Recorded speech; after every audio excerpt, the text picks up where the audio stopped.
আমাদের হাবড়া স্টেশনের সেই ভাইরাল জ্যোতিদির দোকানে আজকে চলেই আসলাম। পোলাও আর চিকেনের কম্বোটা খাবো বলে এত মানুষের মুখে শুনেছি যে না পেরে চলে আসলাম, আর এখানে এসে দেখি এত ভিড়। আর এই কম্বোটা নাকি মাত্র 55 টাকা। আমার মতো তোমাদেরও বিশ্বাস হচ্ছে না তো? নিজের কানেই শোনো। চিকেন দিয়ে পোলাও দিয়ে, চিকেন দিয়ে পোলাও কত? 55 টাকা।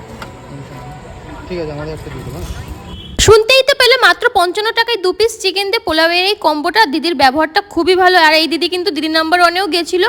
আর ওনার একটা নতুন আউটলেট খুলছে হাবড়ার জিরাট রোডে, তোমরা কিন্তু অবশ্যই ভিজিট করো। তো আমরা তো পোলাওটা নিয়েই নিলাম আর নিয়ে চলে আসলাম অ্যাপি নিতে। আর ইদানিং না আমার অ্যাপি খুব ভালো লাগে, এর আগে লিমকা ভালো লাগতো, মানে এক এক সময় এক এক রকম রুচি হয় আমার।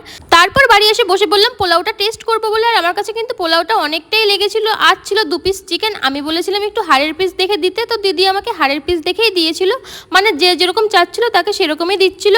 তারপর খেয়ে দেখলাম রাইসটা আমার কাছে একটুখানি শক্ত লেগেছিল, কিন্তু 55 টাকা হিসেবে ওভারঅল অনেক ভালো লেগেছে। তোমরাও কিন্তু একবার করে ঘুরে আসতে পারো।